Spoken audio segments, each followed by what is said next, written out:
I don't know. I heard somebody pull up. Okay. Okay, hi everybody. So today I'm going to tell you about organ transplants and how they started and how they came about and how a heart transplant is done. So I'm going to give you some information over that. And so from the readings of the Organ Procurement and Transplant Network, I found that researchers experimented with organs transplants on animals and humans in the 18th century. There were many failures over the years, but by the mid-20th century, scientists were performing successful organ transplants. Transplants of kidneys, livers, hearts, intestines, and lungs are now considered routine medical treatment. Immunosuppressant drugs allow for more organ transplants and a longer survival rate for recipients. The most notable development in this area was Jean Borel's discovery of an immunosuppressant drug in the mid-1970s. Cyclosporin was approved for commercial use in November 1983. Your body's immune system may reject the new organ.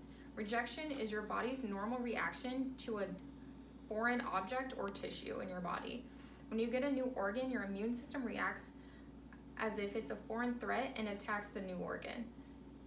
To allow the transplanted organ to survive in your new body, people will need to take medicines. The medicines will trick the immune system into accepting the transplant and keeping it from attacking it. Cyclosporin helps with the problems of rejection of organs when put into a new body that isn't used to it. Unfortunately, the need for organ transplants continues to exceed the supply for organs, but as medical technology improves and more donors become available, the number of people who live longer and healthier lives continues to increase each year. So Goran B. Kuntman, MD, PhD Chairman and Chief of Baylor Simmons Transplant Institute, says several attempts were made in 1901 in Vienna where doctors tried to transplant kidneys in dogs, pigs, goats, and calves. The exercise turned out to not be successful due to the lack of understanding of vascular surgical techniques and organ preservation. Some of the first recorded attempts at bone transplant date back to the Middle Ages. So some of the first successful organ transplants dated or noted were from 1954. Dr. Joseph E. Murray did a transplant for a kidney, and the first heart transplant was 1968 by Dr. Norman Shuway at Stanford University Hospital. So next I'm going to explain to you guys how a transplant is done. So for this example, I'm going to talk about a heart transplant and how doctors do those. So this information is provided by Johns Hopkins Medicine heart transplant information.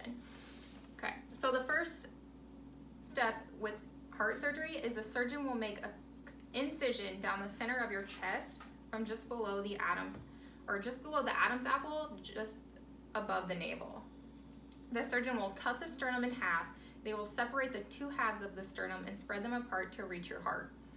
The surgeon will put tubes into your chest so that your blood can be pumped through your body by a heart-lung cardiopulmonary bypass machine where your heart is stopped and replaced.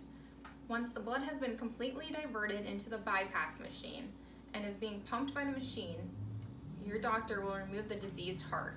The surgeon will sew the donor heart into place. Once your new heart is in place, he or she will connect the blood vessels carefully so there are no leaks coming from your heart. When your new heart is fully connected, the blood circulating through the bypass machine will be allowed back into your heart, and the tubes to the machine are removed. Your surgeon will shock the heart to restart the heartbeat. Once your new heart starts to beat, the healthcare team will watch the heart to see how it's working and make sure there are no leaks in it. The surgeon will rejoin the sternum and sew it together with small wires. The surgeon will sew the skin over the sternum back together. He or she will use sutures or surgical staples to close the incision. So that is how a heart transplant is done.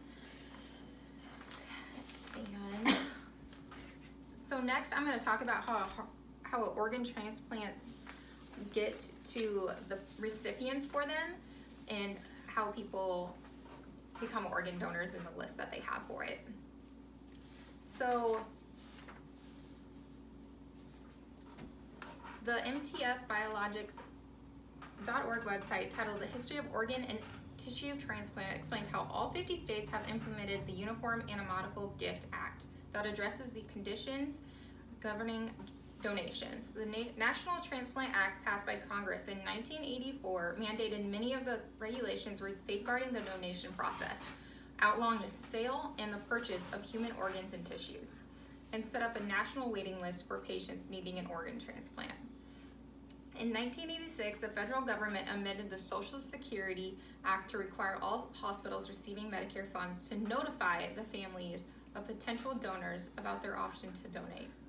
After donation rates remained fairly constant, the federal government passed additional legislation in 1988, requiring hospitals to notify their local organ procurement agency of all the deaths so that trained and experienced staff could screen potential donors and offer the option of organ and tissue donation when appropriate.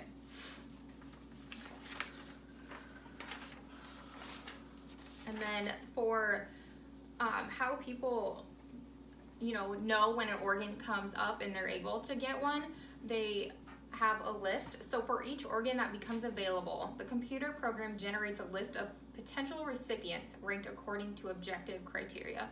For example, blood type, tissue type, size of the organ, medical urgency of the patient, time on the waiting list, and distance between donor and recipient.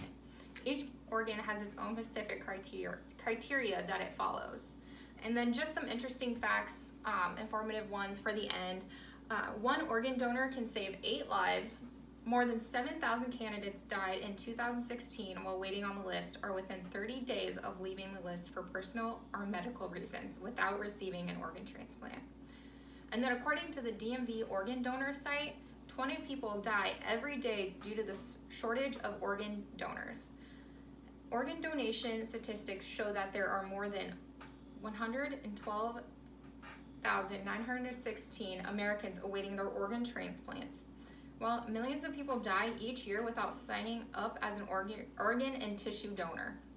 Sadly, an additional person shows up on the organ transplant list every 10 minutes.